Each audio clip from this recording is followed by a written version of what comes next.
Persib perpanjang kontrak Reki Rahayu selama 3 tahun. Persib Bandung memperpanjang kontrak penjaga gawangnya. Setelah Fitrul Dwi Rustapa, kini manajemen Persib memperpanjang masa bakti Reki Rahayu di skuad Maung Bandung selama 3 tahun atau hingga 2026.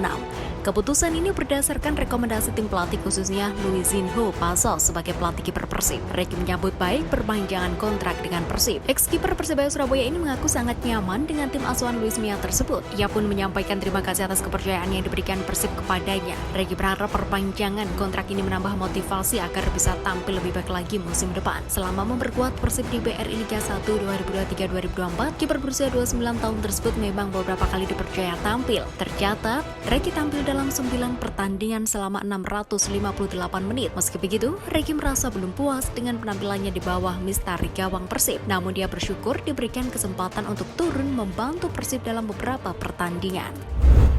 3 kiper Madura United cabut, trio lini tengah dipertahankan. Madura United terus berbenah. Mereka baru saja mendepak 3 kiper yang menjadi andalan di BRI Liga 1 2022-2023. Namun Laskar sampai kerap memutuskan untuk mempertahankan trio lini tengah mereka. Ketiga penjaga gawang yang dilepas Madura United adalah Miswar Saputra, Fakur Razikuba, dan Randy Oscario. Perubahan di sektor ini sejatinya menyimpan tanya, sebab mereka berhasil mencatatkan 14 kali clean sheet dari 34 pertandingan yang dijalani. Walau kedodoran di putaran kedua, 36 gol yang bersarang ke gawang mereka terbilang cukup minim. Mereka hanya kalah dari Persija Jakarta dan PSM Makassar yang tak sampai 30 kali memungut bola dari gawangnya. Pada saat bersamaan, klub asal Pulau Garam itu mengumumkan 3 pemain tengah yang dipertahankan. Ketiganya adalah Malik Rizaldi, Ricky Ariansyah, Lee Yu-jun. Ketiganya menyusul trio pemain asing asal Brasil yang dipastikan melanjutkan masa baktinya. Hugo Gomez dos Santos, Lulinha, dan Cleberson Martins bakal tetap mengenakan seragam loreng Madura United pada musim depan. Alasan Arema FC membeli pemain asing yang belum pernah berkarir di Indonesia. Arema FC sudah melakukan negosiasi dengan pemain asing untuk Liga 1 2023-2024. Kabarnya pemain asing yang akan datang belum pernah berkarir di Indonesia. Nama yang santer dirumorkan adalah Gustavo Almeida dan Yukiya Sugita. Asisten pelatih Arema FC, Iputu Gede Suwisantoro mengaku sebenarnya ada pemain dari klub Indonesia yang diminati, tetapi kontraknya sudah diperpanjang oleh klub yang memilikinya. Namun, satu hal yang menjadi pertimbangan utama Arema FC, nilai lebih dari pemain asing yang belum pernah tampil di kompetisi Indonesia adalah tim lawan belum bisa mengantisipasi permainannya. Putu Gede menambahkan jika proses rekrutmen pemain asing kali ini dilakukan lebih teliti, Putu Gede menganggap Arema FC sudah lama tidak memiliki pemain asing yang sangat menonjol. Jika tidak memenuhi lolos serangkaian kriteria tersebut, pemain asing yang sudah datang pun bisa batal membela Arema FC. PSIS Semarang resmi berpisah dengan Hari Nur Yulianto. Manajemen PSIS Semarang akhirnya secara resmi mengumumkan perpisahan dengan salah satu pemain pentingnya, Hari Nur Yulianto, pada Jumat 5 Mei 2023. Hari Nur Yulianto merupakan sosok pemain yang paling loyal bersama PSIS Semarang, sebab striker asal Kendal, Jawa Tengah itu sudah menjadi bagian dari skuad Mahesa Jenar sejak 10 tahun terakhir. Chief Executive Officer PSIS Yoyo Sukawi pun menyampaikan rasa terima kasih atas kerja keras dan pengabdian yang telah diberikan oleh Hari Nur Yulianto selama memperkuat Mahesa Jenar sejak 2013. Yoyo Sukawi memastikan pintu PSIS Semarang akan selalu terbuka untuk Hari Nur Yulianto apabila suatu saat nanti akan kembali bekerja sama dengan Mahesa Jenar. Bahkan Yoyo akan selalu menerima kehadiran striker berusia 33 tahun ini, baik itu menjadi sosok pelatih ataupun manajemen yang kembali mengabdi untuk PSIS Semarang.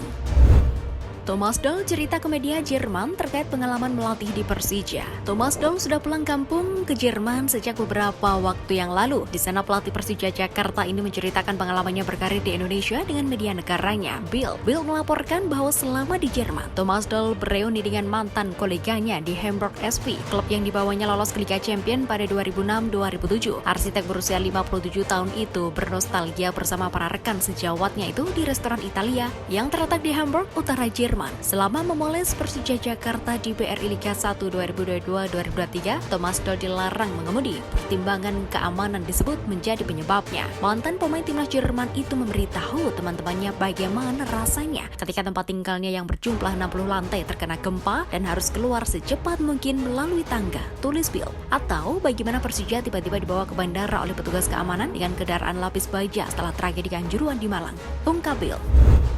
Indra Safri bersyukur Timnas U22 bisa salat Jumat bersama WNI di Kamboja. Pelatih Timnas Indonesia U22 Indra Safri bersyukur bisa melakukan ibadah salat Jumat bersama masyarakat Muslim dan WNI di Masjid Al-Serkal Jumat 5 Mei 2023. Masjid Al-Serkal yang merupakan tempat beribadah umat Muslim di Kamboja terletak tidak jauh dari hotel tempat Timnas Indonesia U22 menginap. Momen itu membuat tim asuhan Indra Safri bisa melaksanakan ibadah salat Jumat bersama. Para pemain Muslim di Timnas Indonesia U22 juga berdatangan dengan baju koko mulai dari Adi Satrio, Beckham Putra, hingga Ramadan Sananta. Indra Safri juga menegaskan bahwa Timnas Indonesia U22 tak hanya beribadah bersama saat Jumatan saja, tetapi pada sholat wajib lainnya.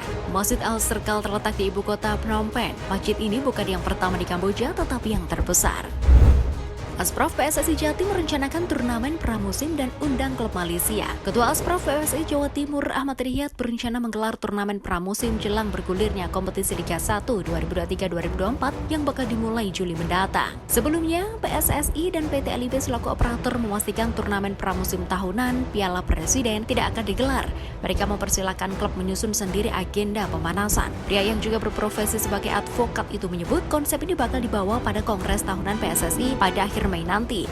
Pihaknya siap mengeksekusi hal tersebut jika mendapat lampu hijau dari PSSI Pusat. Mantan manajer Persida Sidoarjo itu mengatakan pihaknya menanti keputusan kapan Liga 1 dan Liga 2 2023-2024 sebelum menentukan peserta turnamen. Mereka ingin nantinya turnamen ini bukan hanya jadi ajang pemanasan klub-klub kasta tertinggi, melainkan klub dari divisi yang lebih rendah. Dengan kekuatan sepak bola di Jawa Timur, bukan tidak mungkin turnamen ini akan menarik animo dari klub lain, baik di luar Jatim maupun dari mancanegara. Ini untuk pramusim, hitung-hitung pemanasan buat klub yang ada di Jawa Timur, plus kalau bisa dari luar Jatim atau dari Malaysia, jelasnya.